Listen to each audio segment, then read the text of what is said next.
नमस्कार, मैं Pramod sir success education में पुनः आपका स्वागत करता हूं।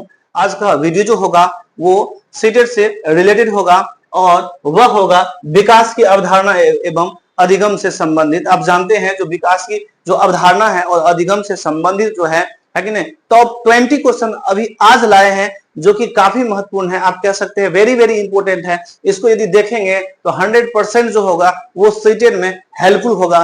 तो बिना देर किए हुए शुरुआत करते हैं। आज का वीडियो है ना विकास की अवधारणा एवं अधिगम से संबंधित, ठीक है।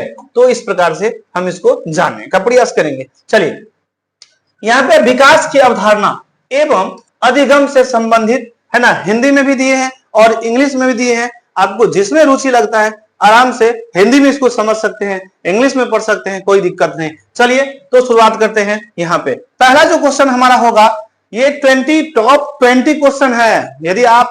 यदि इसको तैयारी कर लेंगे, ध्यानपूर्वक देखेंगे तो मेरा दावा है जो आपको सीटेट में बहुत ही हेल्पफुल होगा।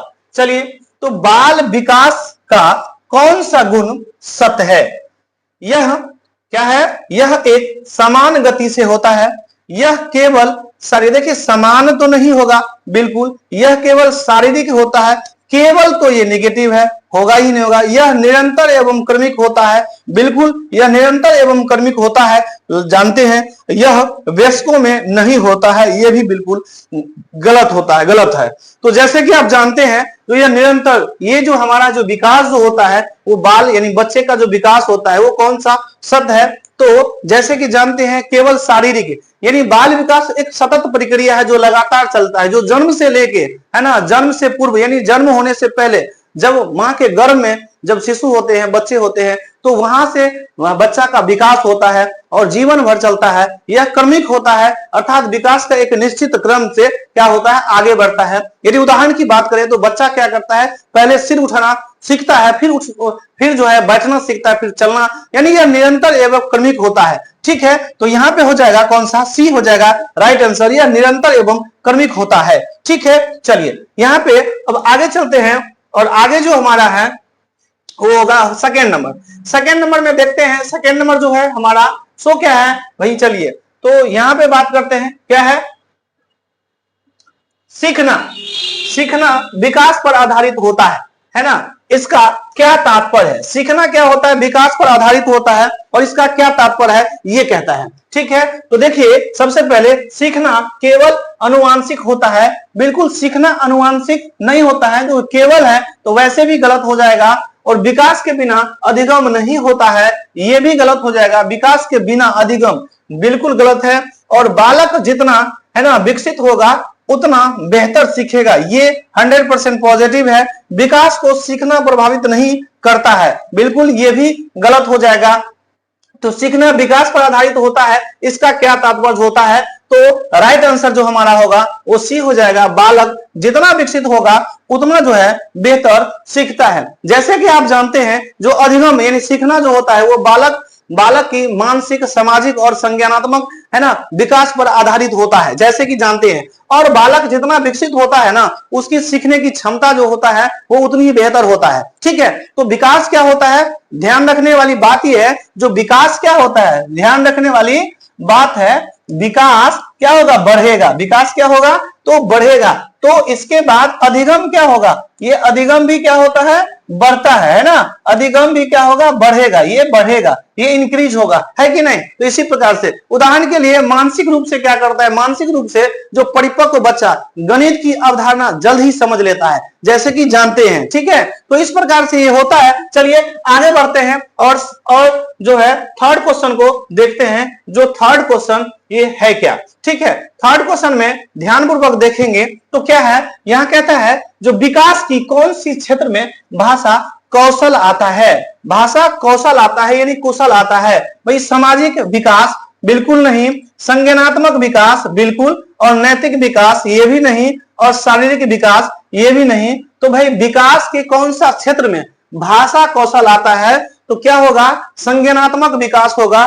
क्या होगा? संज्ञानात्मक विकास होगा। जैसे कि जानते हैं जो भाषा कौशल जो होता है ना वो सोचने, समझने और बोलने से होता है, यानी इससे संबंधित होता है, इससे रिलेटिव होता है, जो संज्ञानात्मक विकास के अंतर्गत क्या होता है, आता है। ध्यान ये रखना है, जो क्या होता है सोच, क्या रखना है, ध्यान रखना है, सोच, सोच प्लस जो होता है वो समझ होता है, सोच है ना, और समझ, सोच समझ बराबर क्या होता है, तो संज्ञान होता है। क्या होता है, सोच समझ बराबर क्या होता है, संज्ञान होता है। तो याद रखना है, तो संज्ञानात्मक विकास ध्यान रखना ये है जो क्षेत्र में भाषा कौशल आता है। जैसे मानकर चलिए, जो कोई बच्चा क्या कहता है, मां शब्द समझकर बोलता है, तो वह संज्ञानात्मक विकास का क्या होता है, संज्ञानात्मक विकास को दर्शाता है। ठीक है, तो ये चीज होता है। चलिए आगे बढ़ जाते हैं, और आगे जो हमारा होगा वो कौन सा होगा, नंबर फोर्थ। नंबर फोर्थ में देखते हैं कौन सा है, ये वेरी वेरी इंपॉर्टेंट क्वेश्चन है।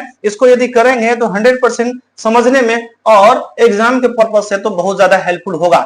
नंबर 4 देखते हैं, विकास किस प्रकार की प्रक्रिया है, रुक रुक कर होती है, बिल्कुल नहीं, ये निरंतर चलती है, जैसे कि मालूम है। एक दिशा में होती है, तो बिल्कुल एक दिशा में नहीं होती, ये भी गलत है ना। और व्यवस्थित होता है, तो ये तो व्यवस्थित तो होता ही नहीं है। सतत एवं क्रमिक होता है, निरंतर वही हुआ, तो सतत एवं ये हमारा सही है, सतत एवं क्रमिक होता है। यानी विकास, विकास जो होता है वो किस प्रकार की प्रक्रिया है, तो सतत एवं क्रमिक होता है ना। तो विकास रुकता नहीं है, ध्यान रखना, यह लगातार और लगातार तय करता है, यानी चलता जाता है ना। और ये दिशा जो होता है वो बढ़ता ही जाता है, यानी एक तय दिशा में चलता है। ठीक है, जैसे बच्चा पहले खड़ा होता है, फिर चलता है, फिर दौड़ता है, ये निरंतर होता है और क्रमिक होता है, जैसे कि मालूम है। यानी विकास बिना रुके और प्लस तय क्रम होता है। विकास जो होता है वो बिना रुके होता है और उसमें तय क्रम होता है। ठीक है, तो इसका क्रम जो होता है वो तय होता है, फिक्स होता है। ठीक है, और वो निरंतर होता है। हाँ, ये चीज अलग है, जो हर बच्चा का जो है विकास जो है ना अलग अलग दर से क्या होता है, बढ़ता है। ठीक है, चलिए आगे बढ़ जाते हैं, आगे बढ़ जाते हैं, और नंबर जो है 5, ये 5 नंबर क्वेश्चन को देखेंगे, जो क्या है खास इस 5 नंबर क्वेश्चन में। ठीक है, तो कहता है कौन सा कथन क्या है, सत्य है। कौन सा कथन सत्य है, यानी सही है। अधिगम ही विकास है, ये तो गलत है। अधिगम ही यानी सीखना ही विकास है, सिर्फ ये कहना गलत होगा। विकास अधिगम के बाद आता है, ये भी गलत है। विकास जो होगा वो सीखने के बाद आता है, ये बिल्कुल गलत है। अधिगम और विकास एक जैसे होते हैं, अधिगम और विकास एक जैसे होते हैं। भाई एक जैसे कैसे हो सकता है, दोनों अलग अलग चीज है। ठीक है, दोनों की आवश्यकता होता है एक विकास में। विकास अधिगम को प्रभावित करती है, हाँ ये चीज सही होगा। विकास जो होगा वो अधिगम को क्या करते हैं, प्रभावित करते हैं। ठीक है, तो जैसे कि जानते हैं जो बालक का शारीरिक व मानसिक जो होता है वो क्षमता है ना, यानी उसका विकास अधिगम की प्रक्रिया को सीधे प्रभावित करता है ना। यानी पहले विकास होता है, फिर क्या होता है, अधिगम होता है। ये याद रखना है, पहले क्या होता है, पहले जो होता है वो क्या होता है, विकास होता है। पहले विकास होता है और फिर इसके बाद जो होगा वो अधिगम होगा। ठीक है, अधिगम होता है, तभी जाके ये हमारा हो पाता है। जैसे बच्चा पहले बोलना सीखता है, जैसे कि मालूम है, फिर यानी बोलना सीखता है वो विकास होता है, फिर भाषा सीखता है वो अधिगम होता है। ठीक है, तो इस प्रकार से हमारा जो होगा वो होता है। चलिए आगे बढ़ जाते हैं, और आगे जो होगा वो क्वेश्चन नंबर कितना होगा, तो क्वेश्चन नंबर 6 होगा। क्वेश्चन नंबर 6 होगा, और क्वेश्चन नंबर 6 को देखते हैं फिर क्या होगा। देखिए विकास की कौन सी क्या है, विकास की कौन सी है ना दिशा, सिरपाद। ठीक है, सिरपाद यानी सिरपाद। तो ध्यान रखना क्या कहता है, विकास की कौन सी दिशा, सिर, और यहाँ पे क्या कहता है पाद, सिद्धांत कहलाती है। सिरपाद सिद्धांत कहलाती है ना। पास से दूर की ओर, पास से दूर की ओर, ये तो गलत है भाई। सिर से पांव, हाँ ये सही है, ये सही है। सिर से पांव की ओर है ना, केंद्र से बाई की ओर, बिल्कुल गलत है। नीचे से ऊपर की ओर, ये भी गलत है। यानी विकास जो हमारा होता है ना, विकास जो किसी बच्चा को होता है ना, सिर से पांव की ओर होता है। ठीक है ना, तो इस प्रकार से होता है। जैसे हम कहते हैं ना, है ना, सेफ लो, क्या कहते हैं, ये देखिए सेफ लो क्या होता है, सेफ लो, है ना। सेफलो का मतलब क्या होता है, सिर। सेफलो का मतलब क्या होता है, सिर होता है। ठीक है, तो इस प्रकार से सेफलो का मतलब सिर होता है। और इसके बाद हम बात करते हैं CAU, है ना, कॉर्डल। ठीक है, कॉर्डल बराबर होता है पांव। ठीक है, तो यानी सिर को हम क्या कहते हैं, शीर्ष कहते हैं, और पांव को हम पाद कहते हैं, ठीक है, नीचे वाला भाग को। तो ये हमेशा विकास जो होता है ना, पहले सिर से शुरू होता है और पांव की तरफ जाता है ना, तब जाके होता है ना। तो इसको हम क्या कहते हैं, इसको हम कहते हैं, है ना, सेफालो, है ना, कॉडल, सेफालो कॉडल कहते हैं। यानी ये जो है ना सिद्धांत है जिसमें विकास सिर से शुरू होता है और पांव की ओर बढ़ता है, ठीक है। बच्चा पहले क्या करता है, सिर उठाता है, बिल्कुल, बच्चा पहले क्या होता है, सिर उठाना ही चालू करता है, और सिर जब उठा लेता है तो धीरे धीरे धीरे धीरे भी हाथ भी हिलाता है, फिर चलना सीखता है। तो इस प्रकार से विकास होता है। इसी को हम क्या कहते हैं, सिर से पांव की ओर, है ना, कहते हैं विकास। तो ये सिर का मतलब शीर्ष और पांव का मतलब पाद होता है, ठीक है। तो इस प्रकार से हमारा होता है। चलिए आगे बढ़ते हैं, और आगे जो हमारा है वो क्या है, वो है हमारा, देखिए नंबर 7। नंबर 7 हमारा जो है ये क्या है, नंबर 7 में कहता है अधिगम पर सबसे अधिक प्रभाव विकास होता है। क्या कहता है, अधिगम पर सबसे अधिक प्रभाव किसका होता है, ठीक है, विकास नहीं है, सॉरी, किसका होता है। तो विद्यालय का होता है ना, और अध्यापक का होता है, पारिवारिक वातावरण का होता है, बालक के मानसिक असर होता है। देखिए विद्यालय का होता है, सिर्फ विद्यालय का होता है, ये कहना गलत हो जाएगा। अध्यापक का होता है, सिर्फ अध्यापक का बात करें, यह कहता है अधिगम पर सबसे अधिक प्रभाव किसका होता है। तो सबसे अधिक प्रभाव विद्यालय का भी नहीं होता है, अध्यापक का भी नहीं होता है, और पारिवारिक वातावरण सिर्फ पारिवारिक है तो ये भी नहीं होगा। बालक के मानसिक स्तर का ये कह सकते हैं, है ना। यानी विकास में सबका सहयोग होता है, जो बाह्य विकास है उसमें होता है, लेकिन याद ये रखना है जो बालक के मानसिक स्तर सबसे बड़ा होता है, अधिगम का प्रभाव जो पड़ता है ये सबसे बड़ा होता है। बालक का अधिगम क्या होता है, उसकी मानसिक परिपक्वता और समझने की क्षमता पर जो होता है ना, वो सबसे अधिक निर्भर होता है। यानी समझने वाली बात ये है, जैसे एक बात उदाहरण लेते हैं, एक उच्च जो मानसिक बच्चा होता है, जो मानसिकता सबसे उसका उच्च है, यानी विकास की स्तर सबसे ज्यादा है, यानी वो क्या करता है, बच्चा कठिन जो टॉपिक को भी जल्दी, क्या जो टॉपिक कठिन होता है उसको जल्दी सीख लेता है। तो ये याद रखना, ये जो है याद रखना है, जो मानसिक है ना, क्या होता है, याद ये रखना है, जो मानसिक का जो स्तर होता है ना, ये क्या होता है ना, इंक्रीज होता है, यानी ज्यादा होता है, तब जाके क्या करता है, ये सीखने की ताकत उसमें भी इंक्रीज हो जाती है ना। सीखने की ताकत भी क्या होता है भाई, इंक्रीज, यानी तब जाके बढ़ता है। तो दोनों इस प्रकार से हमारा होगा। तो इस प्रकार से, ठीक है। चलिए आगे चलते हैं, और नेक्स्ट जो हमारा है वो क्या है, नेक्स्ट है 8 नंबर। ये है नेक्स्ट कितना, 8 नंबर है। और 8 नंबर को देखेंगे, विकास की कितनी प्रमुख क्षेत्र मानी जाती है ना, विकास यानी डेवलपमेंट, ठीक है। ये जो कितनी प्रमुख क्षेत्र को मानी जाती है, तो भाई 2 नहीं, 3 नहीं, तो 4 बिल्कुल सही है, 5 भी नहीं, तो 4 जो विकास का जो प्रमुख क्षेत्र होता है ना, कितने माने जाते हैं, तो कुल मिला के 4 माने जाते हैं विकास का। कौन कौन सा होता है, तो ध्यान ये रखना है, जो शारीरिक, कौन सा होता है, शारीरिक, ठीक है, शारीरिक, ठीक है, पहला। दूसरा कौन सा हो जाएगा, तो संज्ञानात्मक, ठीक है, क्या हो जाएगा, संज्ञानात्मक, ठीक है। तीसरा जो हो जाएगा सामाजिक, और लास्ट जो हमारा चौथा हो जाएगा वो हो जाएगा भावनात्मक। इसी को शॉर्ट में क्या कहते हैं, जैसे एस यानी SSB कहते हैं, है ना, इस प्रकार से। यानी इसको हम कह सकते हैं, इसको SSB कह सकते हैं, भाई क्या हो गया, SSB कह सकते हैं, क्या कह सकते हैं, SSB, SSB होता है, ठीक है। यानी इस प्रकार से तो हम बात ये कह सकते हैं ना, जो विकास का 4 प्रमुख क्षेत्र होता है, कौन सा होता है, शारीरिक होता है, संज्ञानात्मक होता है, सामाजिक और भावनात्मक होता है, ये 4 होता है।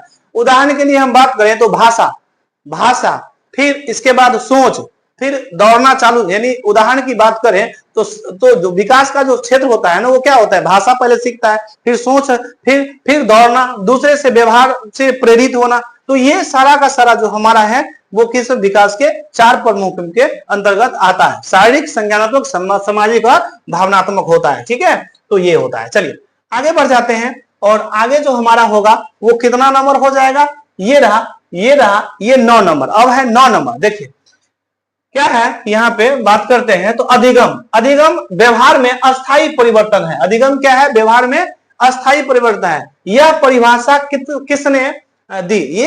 ये जो है ना किसने दिया? तो सबसे पहले देखें, स्किनर ने दिया? बिल्कुल नहीं। पियाजे ने दिया? पाइजे लिखा, पियाजे ने दिया? बिल्कुल नहीं, है ना। थॉर्नडाइक ने दिया? बिल्कुल नहीं। क्रो एंड क्रो, बिल्कुल क्रो एंड क्रो ने दिया था, है कि नहीं? क्रो ने दिया था। इसका ये है जो क्रो एंड क्रो ने कहा था क्या? लर्निंग, ये जो लर्निंग इज बिहेवियर चेंज, ये बोला हुआ था। यानी बच्चा क्या करता है, जो साइकिल चलाना सीखने के बाद उसको निपुण हो जाता है और वो अस्थायी व्यवहार क्या होता है? परिवर्तन हो जाता है, यानी अस्थायी व्यवहार में वो आ जाता है। तो क्रो एंड क्रो का कहना है जो अधिगम व्यवहार में अस्थायी परिवर्तन है, ठीक है। ये जो लाइन है ना, ये लाइन जो है, ये किसने कहा था? क्रो एंड क्रो ने कहा हुआ था, ठीक है। चलिए आगे बढ़ जाते हैं और नंबर 10 नंबर क्वेश्चन को देखेंगे। और ये जितने भी क्वेश्चन है क्या है? VVI वेरी वेरी इंपोर्टेंट है, इसलिए उसको ध्यानपूर्वक देखेंगे। चलिए इसके बाद कहता है जो विकास, क्या कहता है? जो विकास की कौन सी विशेषता नहीं है? विकास की कौन सी विशेषता नहीं है? तो यह जन्म से, ये क्या है? नहीं है, मतलब ये निगेटिव है ना। ये क्या है? निगेटिव है, ये निगेटिव है, ध्यान रखना है। तो यही चीज कहता है, इसको थोड़ा छोटा कर लिया जाए, ठीक है। तो चलिए, ठीक है, यहाँ क्या था? विकास की कौन सी विशेषता नहीं है? निगेटिव है, निगेटिव है तो निगेटिव ही हमें ढूंढना है। यह जन्म से पूर्व प्रारंभ होता है, ये निगेटिव नहीं, ये है पॉजिटिव, ठीक है, पॉजिटिव है, ठीक है। और इसके बाद यह सभी बालकों में समान होता है, ये सभी बालकों में समान नहीं होता है, यही तो है निगेटिव, यानी ये निगेटिव के लिए ये सही है, ये आपका हो गया निगेटिव, ठीक है। अच्छा, यह विभिन्न क्षेत्रों में होता है, ये हो गया पॉजिटिव, ठीक है। यह जीवन भर चलता है, ये भी हो गया पॉजिटिव, यानी ये नेगेटिव है। सीखने के लिए हम सभी को हम अच्छा से पढ़ेंगे। जो यह जन्म से पूर्व यानी पहले और जब तक मृत्यु होता है तब तक विकास चलता है, लेकिन इसमें कहता है विशेषता नहीं है। ये तो भाई विशेषता है, ये सही है, लेकिन हमें गलत ढूंढना है। यह सभी बालकों में समान होता है, ये गलत है, सभी बालक में समान नहीं होता है। हर बच्चा का जो विकास यानी डेवलप जो का जो स्तर होता है, ये दर जो होता है वो अलग अलग होता है ना। किसी बच्चा को कठिन से कठिन भी जल्दी समझ में आ जाता है ना, सीखता है। और कोई ऐसा बच्चा होता है वो धीरे धीरे जो है सीखता तो है, लेकिन धीरे टाइम लगता है। यह विभिन्न क्षेत्रों में होता है, बिल्कुल, यह विकास विभिन्न क्षेत्र में होता है, ठीक है। चाहे कोई भी क्षेत्र हो, यह जीवन भर चलता है, बिल्कुल, जब तक जीता है ना, तब तक चलता है। तो यही चीज समझ में आ जाना चाहिए, ठीक है। चलिए तो यहाँ पे बढ़ते हैं आगे। तो निगेटिव को अच्छा से ध्यान रखेंगे और पॉजिटिव वाले को भी पढ़ना है, क्योंकि पता नहीं कब पॉजिटिव दे दे और कब नेगेटिव दे दे, ठीक है। आगे हम बात करते हैं, कहता है शिशु। शिशु का मतलब होता है बच्चा, ठीक है। शिशु में मुस्कान, ये मुस्कान जो शब्द है ना, ये अपने आप में बहुत अच्छा है ना, पॉजिटिव है। तो शिशु में मुस्कान कब विकसित होता है? जन्म के समय, 6 सप्ताह में, 6 महीने में, 1 वर्ष में। तो 1 वर्ष बिल्कुल नहीं होगा। जन्म के समय तो बच्चा तो बिल्कुल जन्म के समय कैसे हो सकता है? ये भी गलत होगा। इसके बाद हम बात करते हैं तो 6 सप्ताह में, 6 महीने में, भाई 6 सप्ताह में मुस्कान चालू हो जाता है, प्रारंभ, यानी मां के साथ मुस्कान होता है, ठीक है। और ये भी हमारा क्या होगा? गलत होगा। तो बी नंबर 6 सप्ताह हो जाएगा, यानी 6 सप्ताह आराम से हम कह सकते हैं, क्योंकि सामाजिक मुस्कान जो होगा ना, सोशल स्माइल जिसे कहते हैं, वो समानता जो है ना बच्चे को जन्म के बाद यानी 6 सप्ताह के भीतर दिखाई देने प्रारंभ हो जाता है। कितने?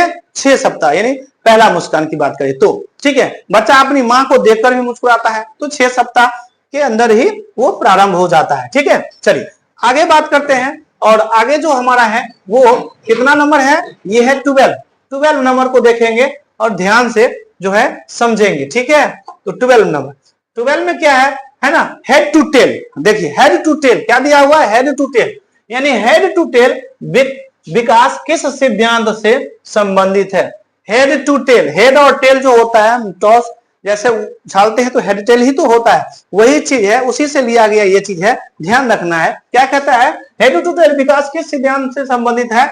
अधिगम सिद्धांत बिल्कुल नहीं, प्रेरणा सिद्धांत बिल्कुल नहीं, और विकास की दिशा, विकास की दिशा सही हो जाएगा। विकास की दिशा, हेड टू टेल विकास की दिशा को दर्शाता है कि नहीं? सामाजिक, यानी जैसे क्रिकेट मैच होता है तो क्या होता है? क्रिकेट मैच में है ना, एम्पायर के द्वारा है ना, या कोई और फुटबॉल में रेफरी के द्वारा क्या होता है, टॉस कराया जाता है हेड और टेल, और ये जो है ना उससे क्या होता है, दिशा निर्देश होता है जो कौन सा पहले बैटिंग करेगा और कौन बॉलिंग करेगा। तो ये चीज वही चीज उसी के आधार पर लिया गया है। हेड टू टेल विकास के सिद्धांत तो विकास की दिशा को बताता है ना, न कि सामाजिक सिद्धांत। ठीक है, तो विकास ये हमारा हो जाएगा, सी राइट आंसर हो जाएगा। यानी हम वही चीज हम बात करेंगे, सिर से पांव की ओर विकास की दिशा जो होता है वो विकल्प है ना, विकास की दिशा को दर्शाती है ना। तो विकास की दिशा बराबर सिद्धांत हम ऐसे समझ लेंगे, है ना। बच्चा पहले आंखें क्या, यानी सिर में जो आंखें होते हैं ना, सिर की, है ना, तो सिर जैसे घुमाता है तो आंखें घुमाना सीखता है ना, ऐसे ऐसे करके। फिर जो है क्या करता है, हाथ पैर चलाना शुरू कर देता है, फिर बैठना, फिर चलना, फिर दौड़ना। तो इस प्रकार से होता है, इसी को विकास की दिशा कहते हैं। ठीक है, चलिए आगे जो है नंबर 13, और नंबर जो है 13 यानी 13। ठीक है, 13। इसके बाद हम बात करते हैं, ठीक है, इसके बाद करते हैं, देखिए निम्न में से कौन अधिगम नहीं है। ये भी है एक, ये अधिगम नहीं है यानी निगेटिव है, निगेटिव को ही हमें पहले लेना है। तो पॉजिटिव कौन सा है भाई, साइकिल चलाना सीखना, साइकिल चलाना सीखना। तो साइकिल चलाना सीखना क्या होगा, साइकिल चलाना सीखना ये हमारा क्या है भाई, है ना, पॉजिटिव है। कहानी पढ़ना, बुखार आना, ये भी भाई पॉजिटिव है, पॉजिटिव तो हमें लेना नहीं है। बुखार आना, हाँ बुखार आना ये नेगेटिव है, ये नेगेटिव है और नेगेटिव हमें ढूंढना है। चित्र बनाना भी पॉजिटिव है, ये भी हमें नहीं लेना है। तो क्या कहते हैं, अधिगम, अधिगम का मतलब क्या होता है, सीखना। तो बताइए बुखार आना ये सीखना थोड़े है, साइकिल चलाना सीखना है, सब जानते हैं, कहानी पढ़ना भी सीखना है, चित्र बनाना भी सीखना है, लेकिन बुखार आना सीखना नहीं है। तो सी हमारा जो राइट आंसर हो जाएगा। जैसे कि जानते हैं बुखार एक जैविक क्रिया है ना, और यह अधिगम नहीं है, क्योंकि यह जो है ना व्यवहार में परिवर्तन नहीं लाता है। तो ध्यान रखना ये है, जो सीखना जो है ना, ये देखिए सीखना जो है ना, सीखना और इसके बाद प्लस, सीखना जो होगा प्लस का है अनुभव, इसको सीखना बराबर क्या होगा, अनुभव। क्या होगा, सीखना बराबर अनुभव। ठीक है, अनुभव, प्लस होगा परिवर्तन, परिवर्तन। तो ये ध्यान रखना है, सीखना जो होगा अनुभव और परिवर्तन, जैसे जैसे अनुभव होगा ना वैसे वैसे विकास में परिवर्तन होगा, ये डेवलप होगा, इंक्रीज होगा, बढ़ेगा। तो वही चीज यहाँ पे दिया हुआ है। तो बुखार आना एक जो है ना क्या है, जैविक क्रिया है। ठीक है, हाँ शरीर में तभी तापमान, शरीर का टेम्परेचर जो होगा वो बढ़ता है। ये सीखना कतई नहीं है, बिल्कुल नहीं है। अब जो हम चलेंगे, ये चलेंगे कितना नंबर में, तो 14 नंबर में, 14 नंबर में। ठीक है, 14 नंबर को ध्यान से देखेंगे, क्या कहता है, कहता है जो शारीरिक विकास का सबसे तीव्र चरण कौन सा है, यानी शरीर का जो विकास होगा ना सबसे अधिक गति की बात करता है, तीव्र है, कौन सा है। तो बात करें किशोरावस्था, बिल्कुल किशोरावस्था, हाँ ये हो जाएगा, किशोरावस्था में सबसे अधिक जो है तेजी गति से विकास होता है, तो वही चीज कहता है ना।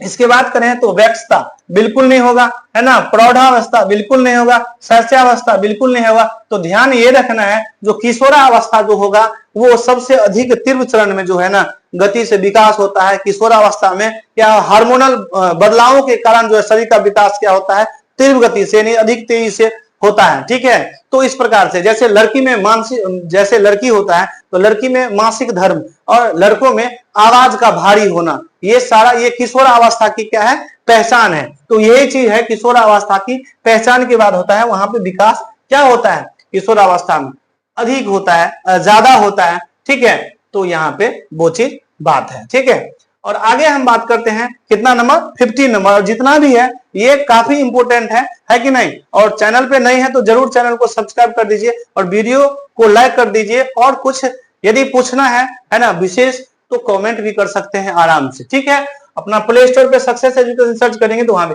चलिए आगे बढ़ते हैं। तो विकास और अधिगम क्या कहता है, विकास और अधिगम में मुख्य अंतर क्या है ना। विकास अनुभव से होता है, क्या कहता है, विकास अनुभव से होता है। कैसे हो सकता है, विकास अनुभव से नहीं हो सकता है। अधिगम प्राकृतिक है ना, अधिगम क्या है, प्राकृतिक है, विकास कृति में नहीं, ये उल्टा है, बिल्कुल गलत है। अधिगम प्राकृतिक नहीं है ना, अधिगम का मतलब होता है सीखना, और विकास तो जानते हैं ये कृत्रिम है, नहीं बिल्कुल नहीं। विकास तो जन्म से पहले भी होता है, माँ के जब भ्रूण में होते हैं तब भी होते हैं, है कि नहीं, कोख में होते हैं तब भी होते हैं भाई। तो अधिगम प्रयास से होता है, बिल्कुल ये हो जाएगा अधिगम। सीखता कोई भी है ना, कोई चीज का प्रयास करता है तभी वो सीखता है, तभी उसके अंदर जो है ना विकास होता है। तो ध्यान रखना, अधिगम प्रयास से होता है, विकास स्वाभाविक है। बिल्कुल विकास क्या है, स्वाभाविक है। जब सीखेगा प्रयास करेगा तब जाके, दोनों एक ही प्रक्रिया है, ये भी गलत हो जाएगा। तो ये ध्यान रखना, ये है जो अधिगम, विकास और अधिगम में अंतर क्या है। तो अधिगम प्रयास से होता है और विकास तब जाके स्वाभाविक है। तो ये चीज होता है ना, विकास तो स्वाभाविक है ये है। तो अधिगम जो अभ्यास वह अनुभव से होता है, जबकि विकास जन्मजात और प्राकृतिक प्रक्रिया होता है, ये भी देखना है। यानी ए भी की बात है, ए का मतलब प्रयास और भी का मतलब स्वाभाविक हो जाएगा। बच्चा अभ्यास से गिनती सीखता है, जैसे कि आप जानते हैं ना, बच्चा क्या करता है, अभ्यास से गिनती सीखता है, पर जो है ना उसका कद बिना प्रयास से ही बढ़ता है कि नहीं। तो ये जो बिना प्रयास से बढ़ता है वो है विकास। समझ में आया। तो ये चीज है। तो अधिगम प्रयास है ना से होता है, यानी सीखने का जो प्रक्रिया है, विकास तो भाई अपने आप में होता ही होता है। तो ये चीज होता है, ठीक है। चलिए, दोनों एक दूसरे का क्या है, पूरक है। चलिए आगे बढ़ जाते हैं और हम चलते हैं अब 16 नंबर में चलते हैं, और ये काफी इंपोर्टेंट है जैसे कि आप जानते हैं, ठीक है। चलिए आगे बढ़ जाते हैं। यहां कहता है अधिगम में अस्थायित्व का क्या अर्थ है। जल्दी भूल जाना, भाई जल्दी भूलना का अस्थायित्व है, ये तो सीधा अपोजिट है। ये सीधा क्या है, अपोजिट है। अस्थायित्व का मतलब जल्दी भूल जाना नहीं है ना। किसी बात को समझ न पाना, ये भी गलत है। सीखने के बाद उसका लंबे समय तक याद, हाँ ये सही है। अस्थायित्व का मतलब क्या होता है, इंग्लिश में हम फिक्स्ड कहते हैं। फिक्स्ड वो चीज होता है जो लंबे समय तक होता है कि नहीं। तो लंबे समय तक कोई भी चीज हम याद करते हैं तुरंत भूल जाते हैं ना, तो अस्थायित्व नहीं, उसको अस्थायित्व कहते हैं। तो अस्थायित्व क्या है, अस्थायित्व है जो लंबे समय तक जो है ना, कोई सीखते हैं उसके बाद जल्दी नहीं भूलते हैं, याद रहता है। तो लंबे समय तक याद रखना ही अस्थायित्व होता है ना। अस्थायित्व नहीं बल्कि अस्थायित्व है। तो बार बार अभ्यास करना, ये तो अभ्यास करना भी नहीं है ना। यहाँ पूछ रहा है अस्थायित्व का अर्थ क्या होता है, तो सिर्फ अर्थ कहता है ना। तो अधिगम तभी मान होता है ना जब वो व्यवहार में अस्थायी परिवर्तन लाए, है ना। अस्थायी परिवर्तन मतलब वो सीख जाना होता है, और वो लंबे समय तक स्मरण रखेगा, याद रखेगा, तभी जाकर हो पाएगा, है ना। तो ध्यान ये रखता है। तो ध्यान में है आपको क्या करना है, तो यहाँ पे अस्थायित्व की बात है। क्या कहता है ना, अस्थायित्व। तो अस्थायित्व बराबर क्या होगा, लंबे समय तक याद रखना, है ना। लंबे समय तक याद रखना, ठीक है। ध्यान ये रखना है। चलिए और अब चलते हैं आगे। जैसे कोई बच्चा, इसका उदाहरण दे देते हैं। बच्चा क्या करता है, एक बार गिनती सीखता है और वह उसे सालों साल तक याद रखता है ना, वो है अस्थायी, ठीक है, वो है अस्थायी।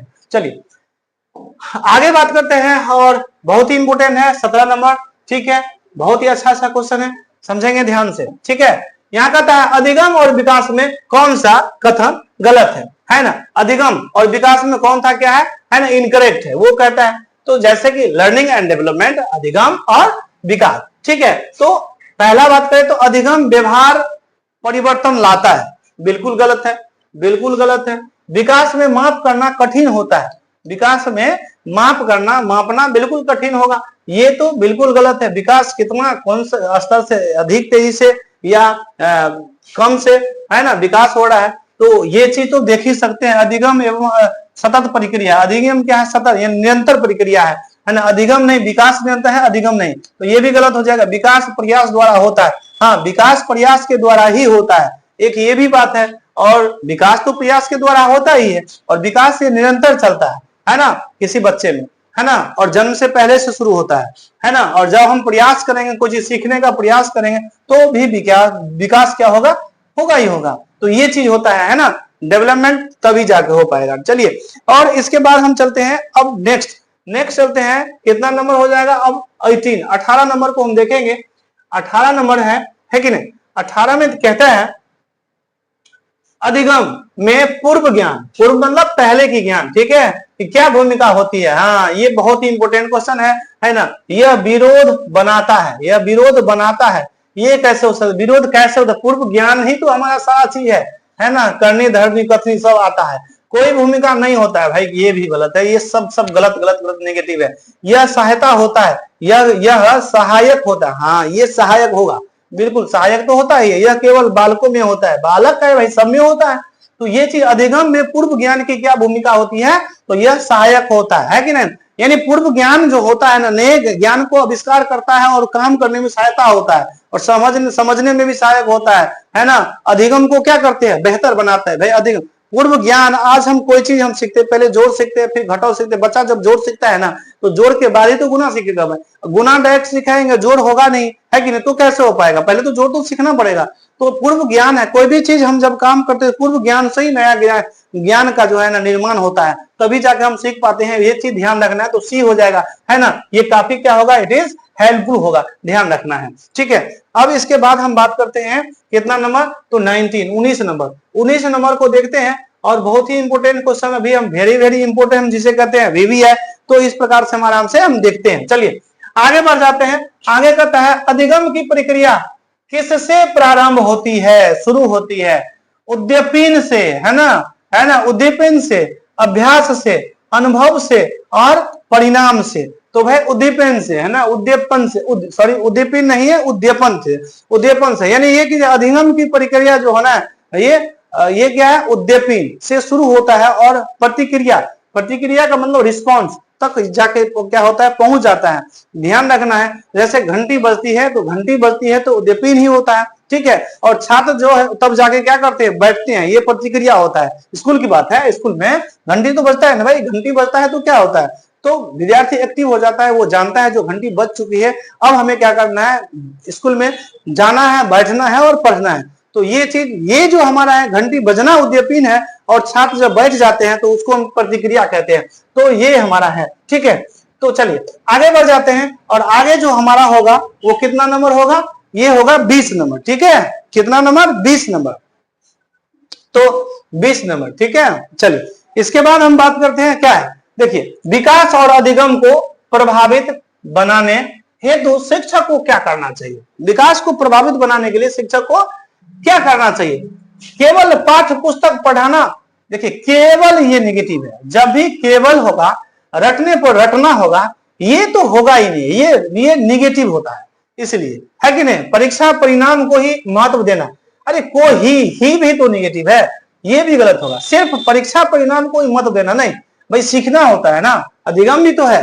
तो व्यक्तिगत भिन्नताओं का ध्यान रखना, व्यक्तिगत क्या करता है, व्यक्तिगत जो भिन्नता होता है ना उसको भी ध्यान रखा जाता है। तो विकास और अधिगम को प्रभावित है तो शिक्षक को क्या करना चाहिए, बिल्कुल शिक्षक को ध्यान रखना चाहिए, क्या है ना, जो व्यक्तिगत भिन्नता, सभी बच्चे में जो विकास का जो दर अलग अलग होता है तो उसको भी ध्यान रखना पड़ता है। कोई दृष्टिहीन है ना, कोई सुन नहीं सकता है, तो सारा चीज कहाँ बैठाना है, वो सारा का सारा जो दृष्टिहीन है यानी कम दिखता है ना, तो उसको आगे बैठाया जाता है। तो शिक्षक को सारा का सारा व्यक्तिगत भिन्नताओं को भी क्या करना है, ध्यान देना है। प्रभावी अधिगम हो, है ना, प्रभावी अधिगम है तो ये अधिक सीखने हैं, तो शिक्षा को हर बच्चे को क्षमता को देखना चाहिए, रुचि और गति का भी ध्यान रखना चाहिए, है ना।